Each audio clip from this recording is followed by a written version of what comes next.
Welcome to Ghost Talk. I am your ghost host, Paul Rusnak. Get ready as I take you on a journey of unexplained stories, dealing with the paranormal, supernatural, out-of-body experiences, near-death experiences, ghosts, mediums, legends, UFOs, folklore, and more. Okay, welcome to Ghost Stories. Our special speaker tonight is Bob Peterson, and he will be co-presenting with his wife, Kathy Peterson, of their findings of their ghost hunting experiences. So it's a very full agenda, so I won't take any more of your time, and I'll just turn it right over to Bob. Let's give him a big hand. Thank you. Can everyone hear me okay? Yep. Yeah. Okay, good. First of all, I wanted to thank Paul for inviting me to come here and talk to you this evening. Wanted to talk about our paranormal investigations. Kathy and I have been doing paranormal investigations for a long time. It's nothing that we are professionally done at all, but I wanted to make a few things clear. First of all, I guess I should start out with my credentials. I've been into ghost investigation since about 1980, and that's when I was in college at the University of Minnesota. I was in a group called MSPR, Minnesota Society for Parapsychological Research, and we had a phone at the university, and we got phone calls. We had hours that we staffed it, and we got several calls from different people all around the Twin Cities, Minneapolis, St. Paul, and surrounding communities. And so we did a bunch of investigations there. Most of them were private residences. Then Kathy and I did a bunch of our own private investigations at various sites throughout the years. We've been married over 30 years, and we've done a lot of those type of things together. And in 2012, which is 10 years ago already, we joined we saw a newspaper ad in our local newspaper in Minnesota about this group called Nightweb Paranormal Investigations, and we joined the group and started doing some ghost hunting with them. And Nightweb was part of a larger group called the Minnesota Paranormal Coalition, and there were several groups, including SIM, the Supernatural Investigators of Minnesota, and a whole bunch of groups. People don't know it, but there are like hundreds of groups in every state of the union, and Minnesota's got a lot of them. But there was a coalition that no longer exists. But we did, investigations where we had several different teams of investigators go in. And I wanted to first of all talk about some of the tools of the trade. First of all, the most important is eyewitness accounts, but of course eyewitness accounts are kind of unreliable because you can't believe what people are telling you. People can misinterpret things. So I tend to be more skeptical, and I believe what I experience firsthand, and I take everything that people say with a grain of salt. Also, digital thermometers was probably the first instrument that I ever used, and this is in the 1980s. And people with ghost issues typically report that when there's a ghost in the area, the temperature rapidly drops. And so I didn't have any money to buy equipment. Of course, I was a college student, barely making my quarterly tuition every quarter. And so, but I had a soldering gun, and so I got schematics, and I created my own digital thermometer so I could tell when the temperature dropped. It didn't work very well. This is a K2 RF meter, and you see them in the ghost hunting groups on TV. And basically, you turn it on, and it tells you when there's an electromagnetic pulse. Did you turn it on? Oh yeah, it's on. So and you can tell when it's on because your cell phone will ping the cell tower occasionally, every minute or so, and so you can tell when it goes boom. Or if you go out to Facebook or something and do a download, you can see it flashing the lights. But that'll tell you if there's electromagnetic interference going on anywhere. And I use these ones like this. These are Sony. They're just regular voice recorders, but you use them to get what they call EVPs, electronic voice phenomenon, And that's where you ask the ghosts, and if there are ghosts, you may not perceive them, but you can ask them questions. And then after the investigation, you listen to the audio recording, and you like amplify the spaces between your questions and see if there's any signals there at a very low volume that you can't even hear. They're inaudible. And it helps on the computer because you can see anytime there's a voice or some sort of noise, you can actually see the waves change. You might not hear it, but when you see that wave, you can hone in and crank it up and wear your headphones. And this little gizmo here is a REM pod. And again, you may have seen them on TV, but what it is, and this one is pretty old, so it's not working very well. But what it is it's supposed to sense proximity of anything. So if somebody approaches that, it's supposed to start flashing and beeping and making noise when you get close to it. But this one is not working very well. Originally it had about a 4-foot diameter. Yeah, yeah, you could, if something approached it, way out to here, it would start flashing lights and making beeping sounds. Other tools of the trade, flashlights. A lot of times what we would do in our investigations is we take a regular old flashlight with batteries, and we'd unscrew it 99% of the way until it was just barely making contact. And then the theory behind that is if there's a ghostly presence in the room, they might be able to make the connection so that the flashlight can come on and off. So you can ask yes/no questions. If there's somebody in the room, please make the flashlight go, blink on. And we've seen it do that, but we'll talk about that more later. Other gizmos, laser grids. People set up these laser grids so that you can see if any ghostly shapes go through the grid. It should affect distort the grid. I don't have any of those.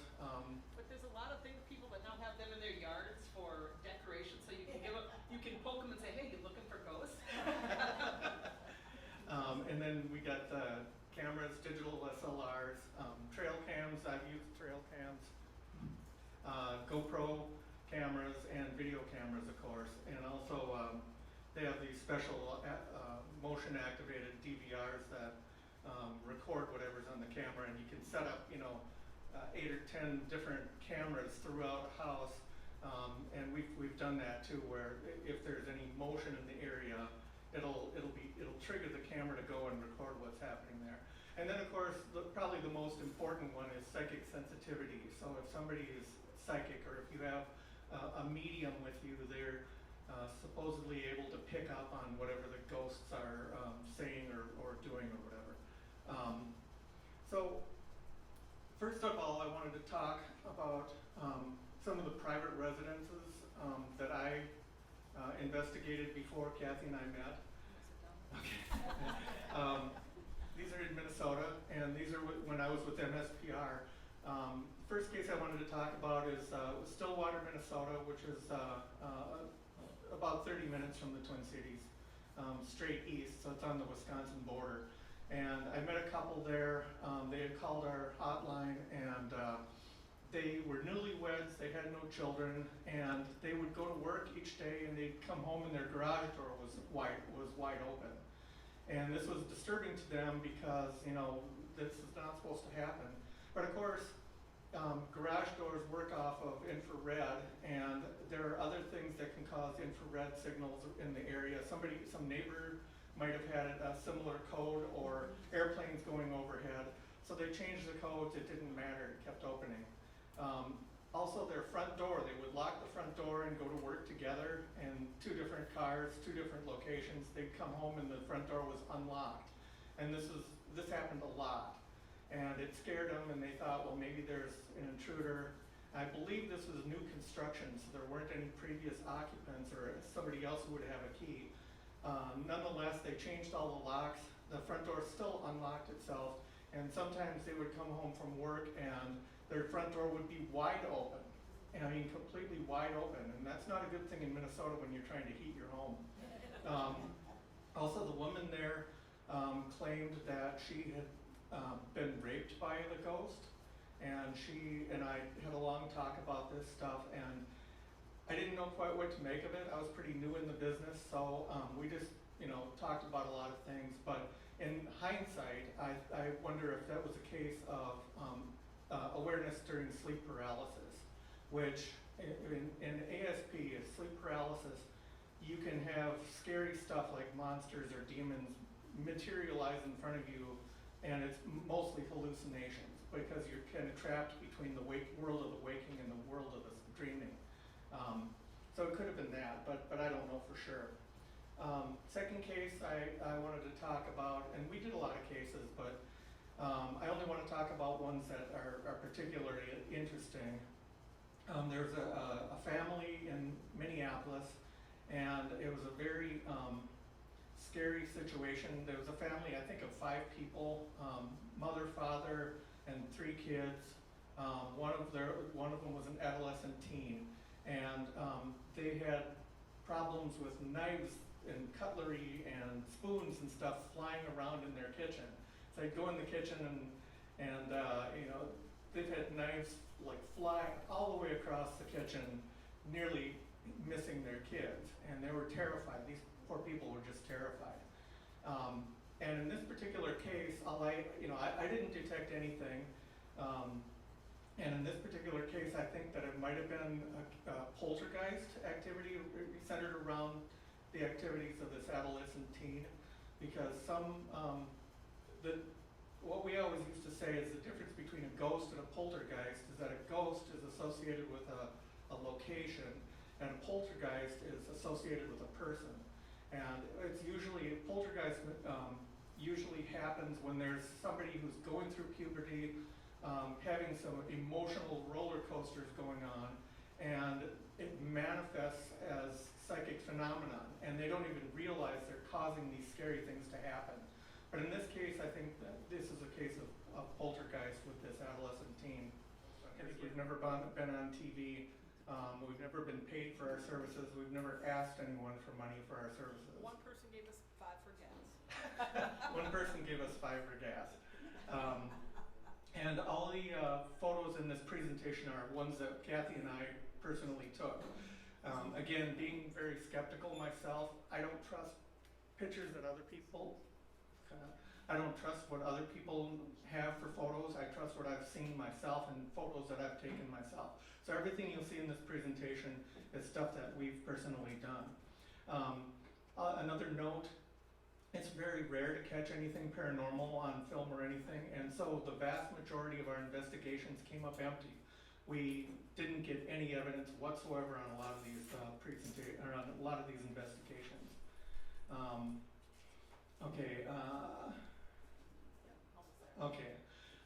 The third case I wanted to talk about from the 80s was a case in Wisconsin. I didn't even tell Kathy about this. I only heard about this one, but it's very interesting because there was a house in Wisconsin that had high levels of paranormal activity. I talked to several other investigators, and they said, Bob, this one is off the charts. And they said that they were going to write a book about it. And what they did is they had all kinds of things moving themselves. And so they set up an aquarium, and they put like a terrarium, and then they put sand in the bottom, and they put a few balls and things like that, and the balls would move in the middle of the night, but it had a top on it, so it's completely sealed. And they did things to seal it to make sure that somebody wasn't sneaking in and messing with the contents. Then they also had cameras that were motion activated that were looking right at this aquarium, and or terrarium. And they were telling the ghosts, well, now, feel free to affect it or whatever. And these things only happened when they were sleeping at night. So these cameras went off in the middle of the night, and I've seen some of these photos. They had photos of the terrarium with pens standing up like this, touching the paper, but they're like standing up in midair. So I saw photos, but I had no firsthand experience of that. Okay, so fast forward 20 years, we're back on track here. We met this friend Tammy, and Tammy used to talk about this place called the Villisca Axe Murder House, which I'm wearing a t-shirt from, the Villisca Axe Murder House. So she said that this place was so scary that nobody could stand to be there overnight. So if you paid to go there and stay there overnight, you're wasting your money because you'll never make it through the night. You'll go and get a hotel, and we used to hear all kinds of these stories. You'll be out of there by midnight and go to a hotel. So we started doing, Kathy and I started doing different ghost investigations around Minnesota. One of the things we did was a haunted Anoka walking tour. Anoka, Minnesota is the Halloween capital of the world. And self-proclaimed, yeah. And they took us to all of these houses that were supposedly haunted. And one of the very first houses they took us to, and it was a walking tour, and it was very interesting, but it was just a regular old house. They had a doorbell on the front, but it wasn't electronic. It was a manual. So it's one of these ones where you have to crank from the outside, you have to crank the thing, and it kind of was like a school, or like a bicycle bell, where it would make a ding ding ding ding ding sound or whatever when you press the button, but it was all mechanical. There was nothing electronic about it. So we got the spiel from the person who was doing the tour, and the whole group walked away, and Kathy and I were in the very rear, and we looked back at the house for one last look back, and the thing went ding ding ding ding ding ding. So there was somebody there causing the bell to go off, and we were told that it was the ghost of a little boy and he was a prankster and he liked to do that. But I had no evidence to suggest that it was anything but a ghost in that case. I don't have an explanation for it. So anyway, back to this. Kathy and I saw this newspaper article about a investigation group, Nightweb, and we joined the group. And one of the first things we did with Nightweb is in 2013 we went to the Milford mine site, and that is an iron mine near Crosby, Minnesota. And they were lots of iron mines up there at the time. They're all shut down now, they've moved north. But there was a group of miners in there, a whole bunch of miners, and they were digging out the iron ore, and they got too close to a lake, and the lake, they punctured the lake, and the lake drained into the mine, and everyone ran and scrambled for the exit. I think maybe 1 or 2 people got out alive, but there were 41 miners killed. It was the biggest mining disaster in the United States at the time. I don't know if it's been surpassed or not, but we went there. And I don't want this to all be lecture. I want to give you lots of photos, so we'll start with the photos.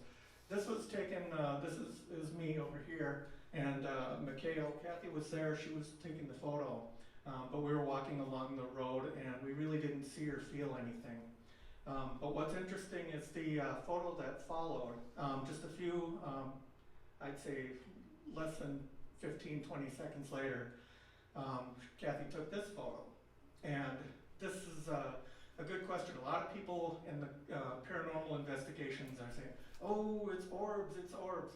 Well, I hate to break it to you, but this is not these are not orbs.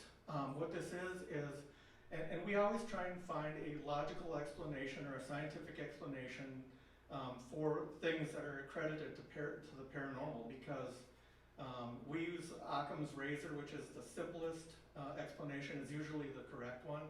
So in this particular case, what happened is the road was dusty, and when we were walking this direction, there wasn't any dust. And when we walked that direction, there was dust. You couldn't even see the dust.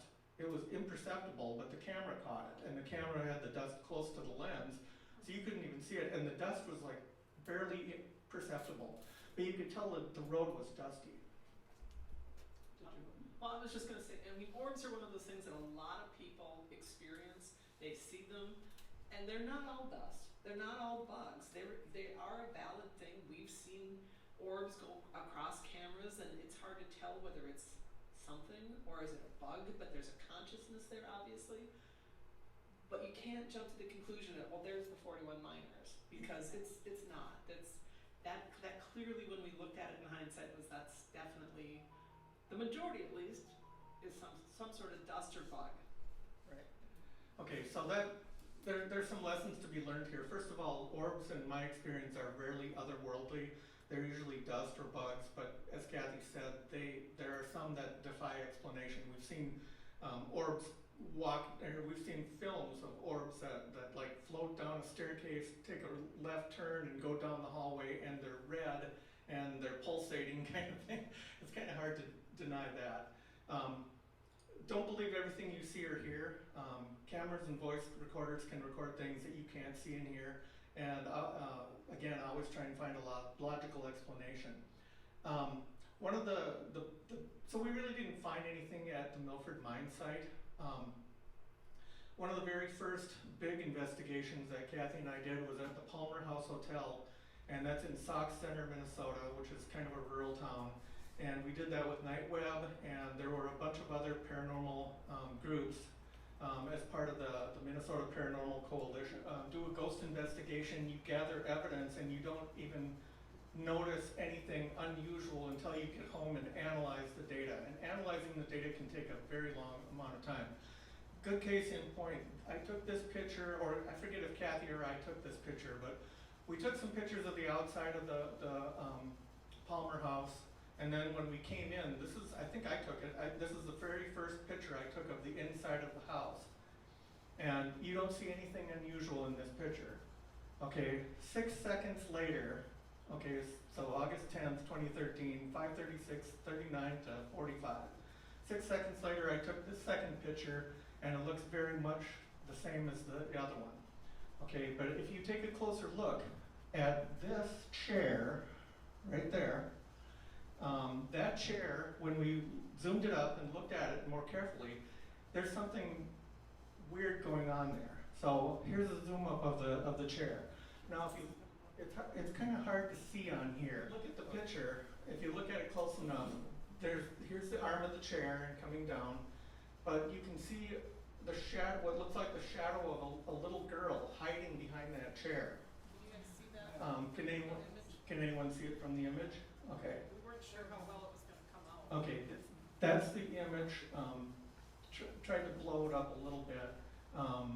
But her eyes are here, her chin is there, her hair is here, and it looks like she's got a hand, like her two hands on the chair.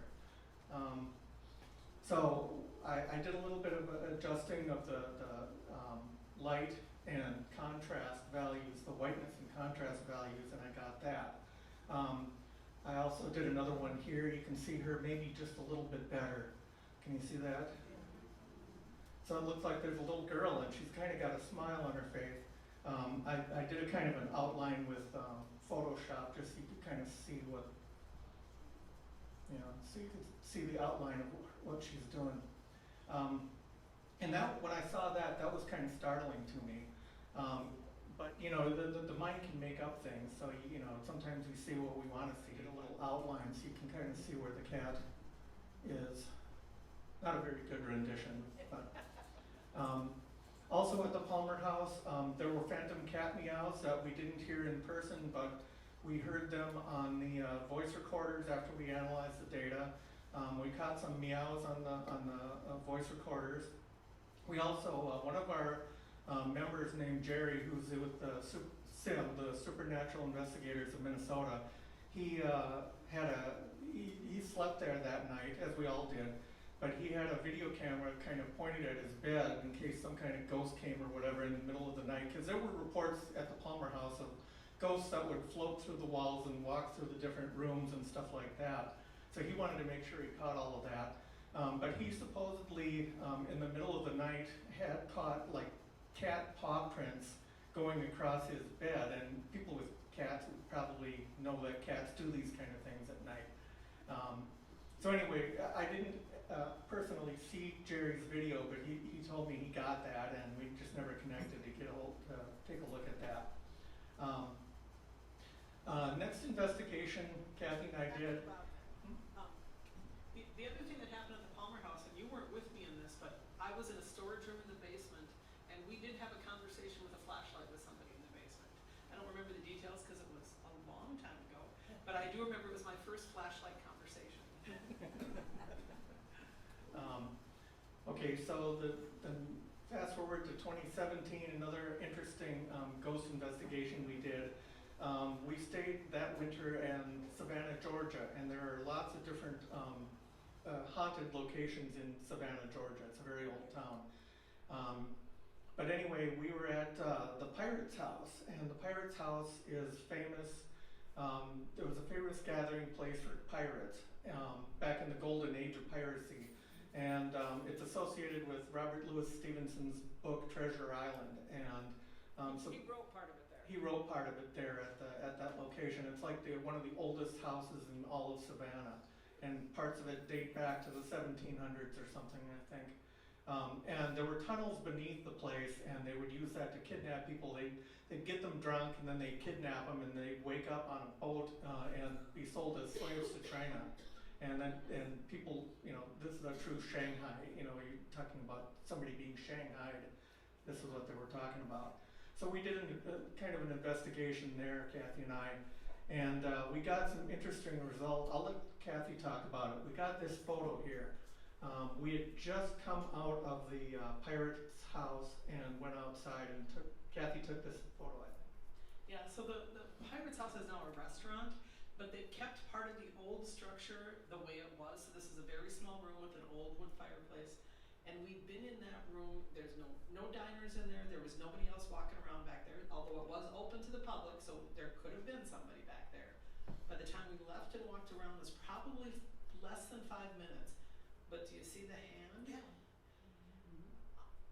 To me, that is an apparition. Bob's not convinced, but we don't know there wasn't somebody in there. But how many people in 2019 are going to be doing this? All we have is a potential hand. Yeah, all we have is a potential hand.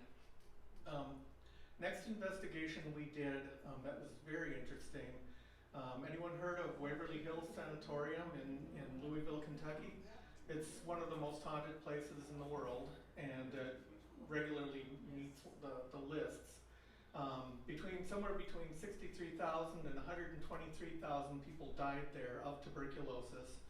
It was supposed to be a hospital, but people were dropping dead by the dozens every day, and they would they would take the bodies and put them on a stretcher and take them out through a tunnel. They had a tunnel in the basement, and they'd take them out to a hearse or whatever and take them away, because they didn't want people to see ambulances outside or anything. They didn't want people seeing these bodies being taken out in such great numbers.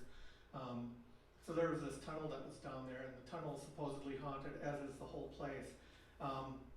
We had several different things happen there at Waverly Hills, and again, this is also an NPC thing, so several different ghost investigation groups from Minnesota were in on it, including Nightweb. For one thing, they were, at one point, one of the earliest things that happened is they were giving us a tour of the facility so we could get oriented and know where things are.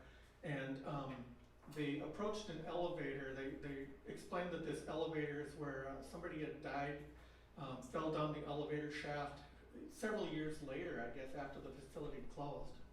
Yeah, it was a homeless man that was squatting in the place, and so I don't think it was much more than 20 or 30 years ago. Yeah. But he and his dog ended up at the bottom of the elevator shaft. Anyway, as we they gave us the spiel about the elevator, and then they turned and most of the group went to go upstairs to the next floor up. Both Jerry, who's the guy with the cats in his room and all that, and I were kind of hanging back at the end, and we both saw like a flash of light kind of go like this past us.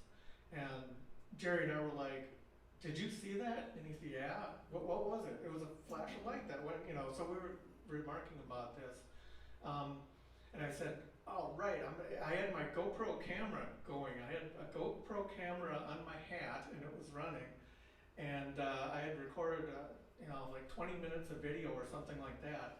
And I said, I can hardly wait to get back home to Minnesota to see what the GoPro caught, because it should catch that flight. If that flash of light was visible to the naked eye for me and Jerry, the GoPro should show something, right?" The GoPro had turned itself off, mysteriously enough. So I got nothing on there. The thing just quit. So anyway, that was weird. And then I was talking about this tunnel where they carted the bodies off, and we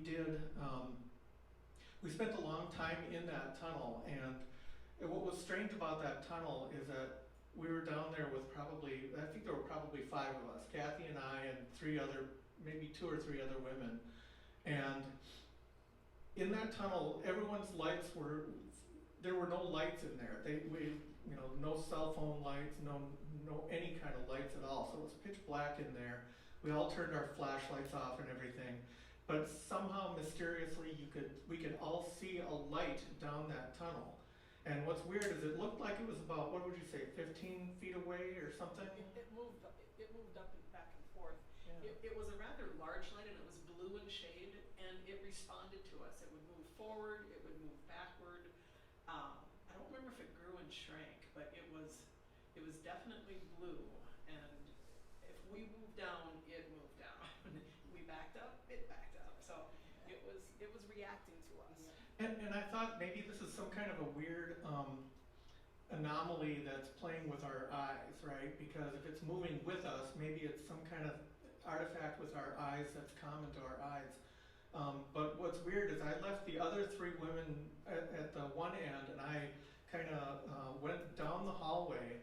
And In the dark. in the dark, I kind of crouched down into the hallway or whatever, so I was closer to the light. And I forget, I said, did it stay with you, did it stay the same distance from you, or did it stay, recede away from me? Do you remember what happened? I don't remember what happened either, but I think that it kind of receded away from me as I got closer to it, so then it was a lot further from them. So anyway, it was very interesting. And then there's the flashlight conversation with kids dead kids on the rooftop. But first I want to show you some pictures. This is Waverly Hills Sanatorium from the outside. And you can see it's a big facility, a big hospital. It had a lot of different patients. This is the tunnel. No, I'm sorry. This is the inside of Waverly.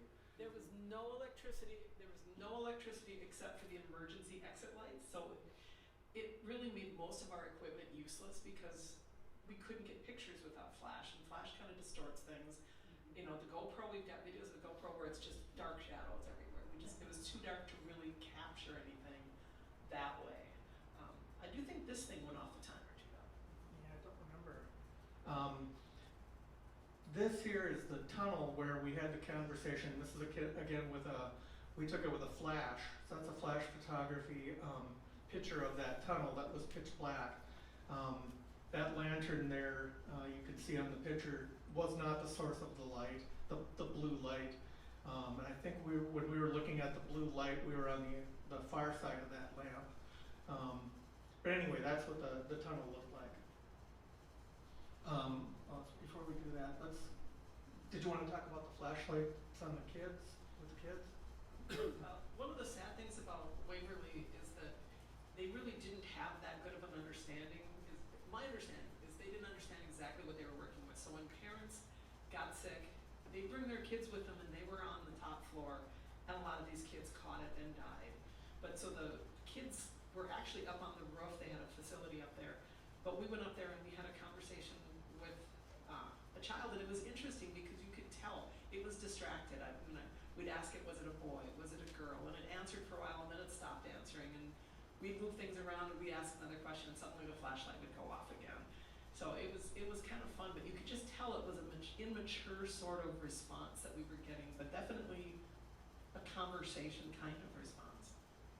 And again, that was a flashlight conversation. So we had a flashlight, a couple different flashlights, and we'd say, if you're there, turn the flashlight on. And we were, standing 15 feet away. Everybody was. And it was probably, 4 or 5 of us in the room at the time, because all the different groups were in different areas.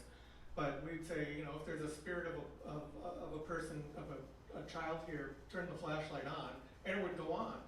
And we'd say, now can you make it go off? And it would go off. And it was responding to us with every question. So it was really pretty convincing. Next investigation I wanted to talk about is the Villisca Axe Murder House, which is my shirt again. This is the one that our friend Tammy told us about, that she said you can't spend a night there. Nobody can dare spend a night there. We did spend a night there, and we didn't have any problems. There were 8 people who were axe murdered in their sleep, 6 children, 2 adults. There was mother, father, a couple of the kids, And the town had had a big celebration the night before, and so there were a couple of farmer kids that were sleeping over for the night.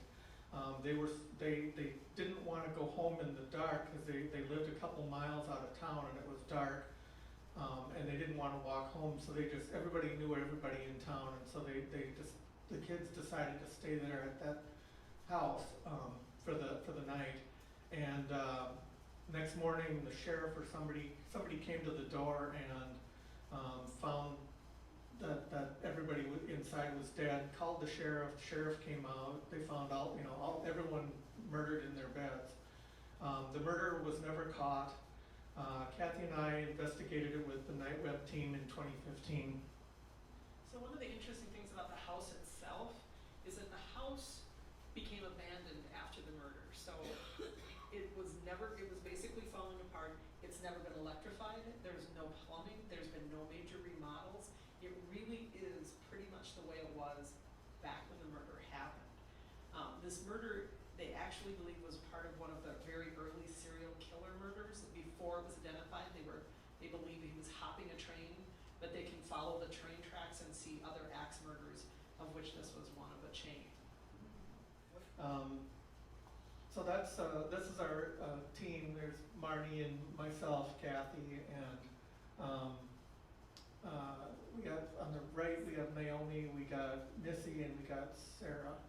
Anyway, I have very few pictures. This one I've got, this is a picture of one of the kids' bedrooms, and a lot of times they stage toys and stuff, so you can ask the ghost if they will move the toys or roll the ball across the floor or something like that. We really didn't see any evidence of that. We've talked to other investigators who have also investigated this house, and they said, oh, that's awful, it was a horrible thing and all of this, and they talk about how on their voice recorders you can hear the screams of children in EVPs. Well, when we went through and listened to our voice recorders, yeah, there were screams of kids, all right, but these were live children from neighborhood houses. There were houses not too far now. I mean, in 1912, this house was out in the middle of a cornfield, in the middle of a farm. But now, in 2015 or whatever it was, there were a lot of houses around, and so there were actually live children, and they would play. And you know, from listening to kids play, they do that. They chase each other, they scream, they laugh, they do all of these things. And I just question whether or not any of this so-called screaming of children is just, normal kids playing. But anyway, this is one of the beds. Hasn't changed much since the original axe murders. And so people were killed right there. And we should probably just mention that when we go and stay at these places, we are paying for the privilege. People are making money on these groups to come in. They're the ones providing the toys for staging. I question that Blue Orbit in Waverly. Was that something that they set up to try to make us have a positive reaction so they'd get more people coming in? I mean, to stay at Waverly, there were 30 of us, and I think we paid $2,000 to spend the night there. These are not cheap things to do, and people are making money off of it. Doesn't necessarily mean that any of your findings are false. It's up there. So we really didn't. Part of the problem too is that the investigating is fun. There's a lot of camaraderie. There's a lot of talk about this and that, and you're trying to elicit a response. But the downside is you gather tons and tons of data, and then you have to go through that data. And I'm afraid there's a whole lot of data. I mean, there's hours of voice recordings and video and that we've never even looked at because we haven't had the time to. Right? We're still working And it. we each had a recorder, so that's twice as much. Well, everybody in the Night Web team had different video recorders and that, and we all kind of collaborated and shared them with one another. So I've got 5 different cameras to look through and 5 different videos, and yeah, it's a lot of data just for one investigation. Next place, and Kathy and I have been to a lot of haunted places throughout the world. Some of the most famous ones, but We did an investigation, just Kathy and I, at the Stanley Hotel in Estes Park, Colorado. They had a very famous guest, Stephen King, and it's the real life basis for the book The Shining, and of course they made a couple of different movies off of it. This is what the Stanley looks like from the outside, and we were there in the summer, thankfully. And we were there in Colorado a couple times in the last couple of years, and we tried to get over to the Stanley, and now you can't even get near it. Unless you're a registered guest, you can't even get past the gates to get in the grounds. So they've quite locked it down now. How many of you guys have seen the movie The Shining? Okay, pretty much everyone. Okay, so I gotta show you a picture. So this picture was not, it's one of my favorite pictures of Kathy, but it was not taken at the Stanley. They would never taint their name like that, but it was taken in Colorado though. Okay, this is what the inside of the Stanley Hotel looks like when you come in. And then do you remember from the movie the little boy riding the trike up and down the hallways in the winter, and he sees the two little ghost girls or whatever. So this is what the real Stanley's halls look like. But we really didn't find much evidence there. But it's an interesting place to be. It was fun. It was fun to be there. Kathy is a real Stephen King fanatic. Next one I wanted to talk about is the Thayer's house. This is a bed and breakfast in Annandale, Minnesota.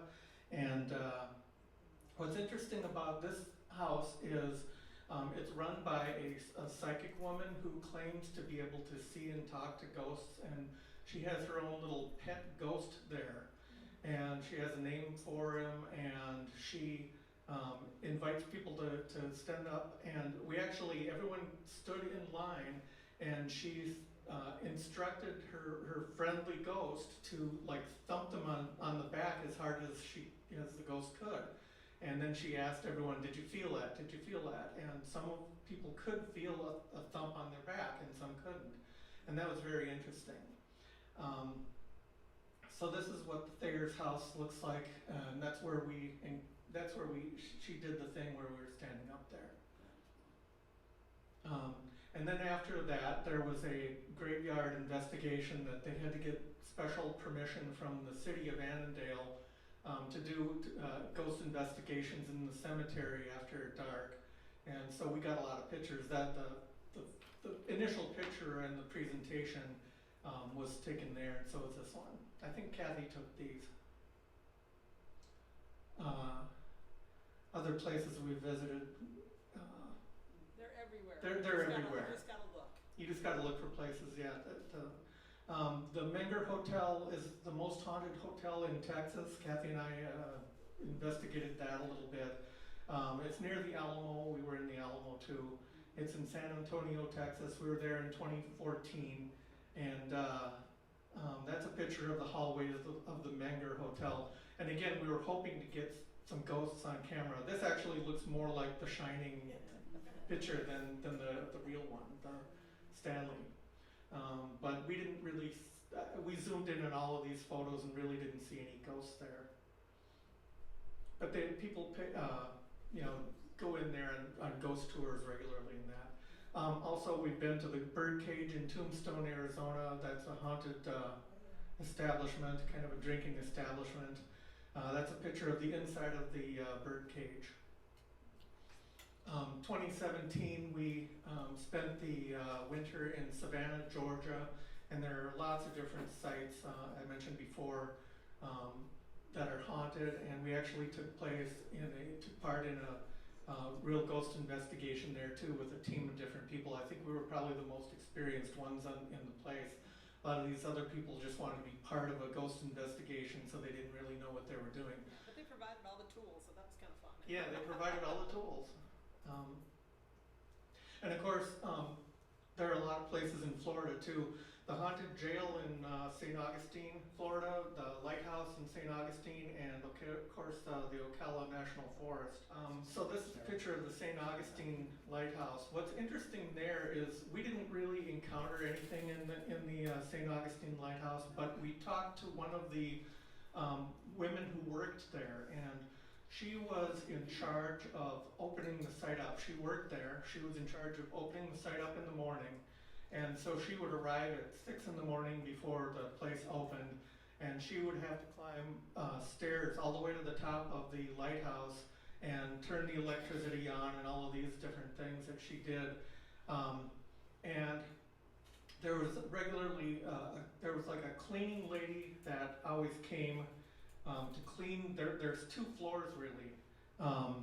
You've got the kind of an observation area down here, and then there's an actual light room up here. And it's very small and cramped, but there's all kinds of equipment and stuff up in the light room. So she was unlocking doors and things like that, and she heard the cleaning lady upstairs in the glass room clinking around as if she was cleaning the place. And she thought, well, you know, that's weird. Usually you come and clean the lighthouse on Wednesdays. This is only a Tuesday or something. And so she thought, well, it would be rude of me to go back downstairs and open up the shocks and all of that without at least saying hi to the cleaning lady, because that would be rude. So she opened up the door and went up into the glass room, and there was nobody there. So all of these noises and things clinking and clanking and sounds like cleaning going on, that was all otherworldly, if you will. There's no explanation for it other than the St. Augustine Lighthouse ghost. So she had personally experienced that, and she shared that with us. But yeah, it was pretty dramatic. I guess she kind of ran down the stairs at that point. But yeah, the cleaning lady had not been there, in fact. She was nowhere to be found on the premises and didn't show up for a long time later.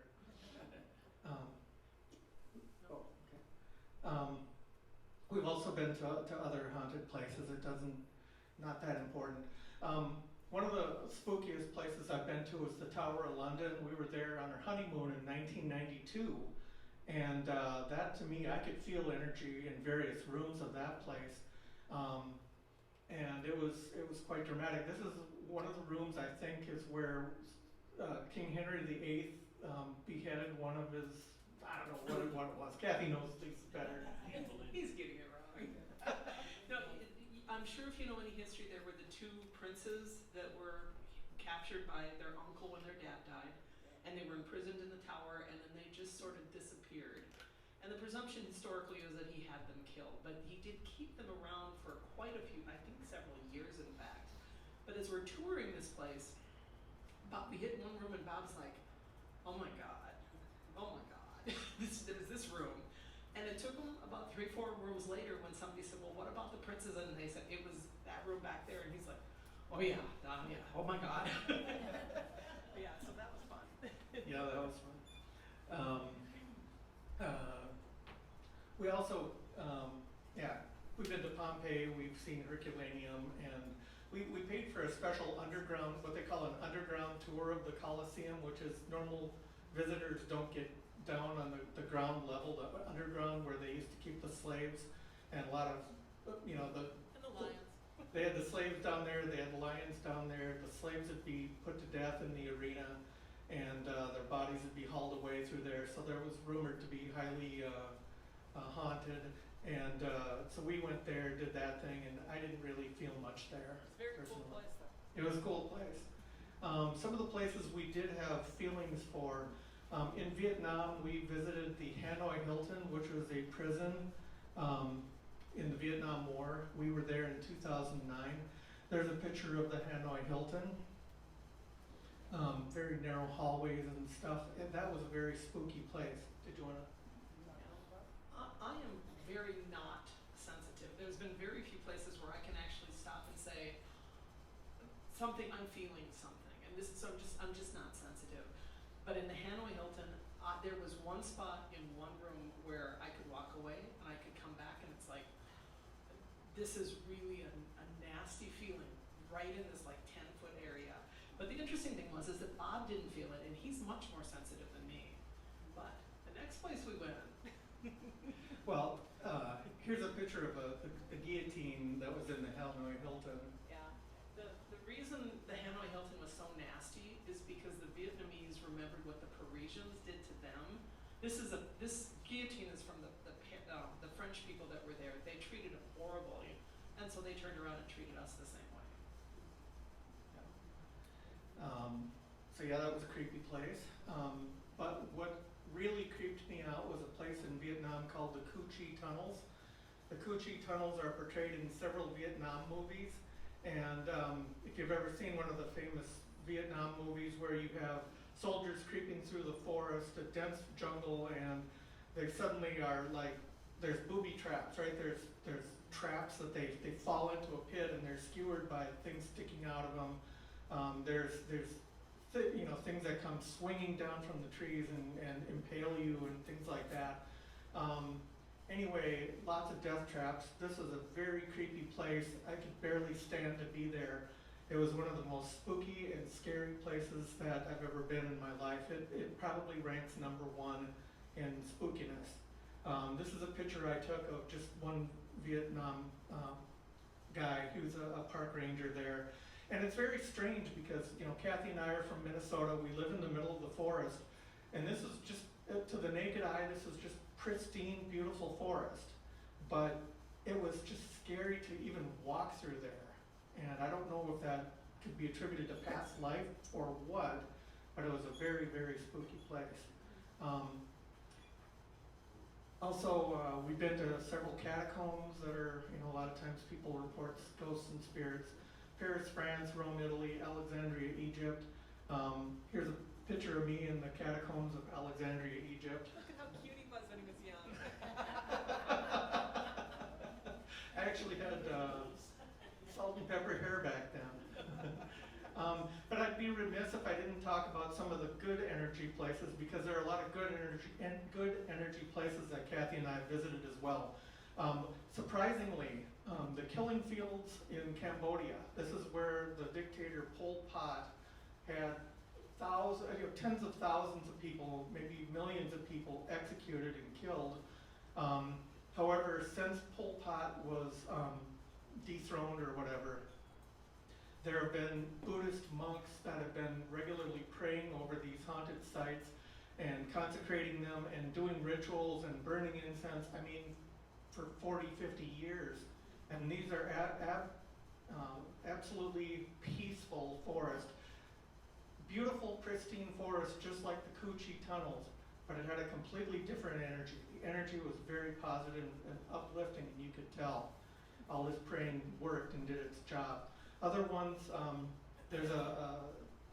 these are probably the foremost energetic, good energy places that Kathy and I've been. There's a little church in Alaska, Sitka, Alaska, that's got amazing energy. Kathy and I were just both blown away by it.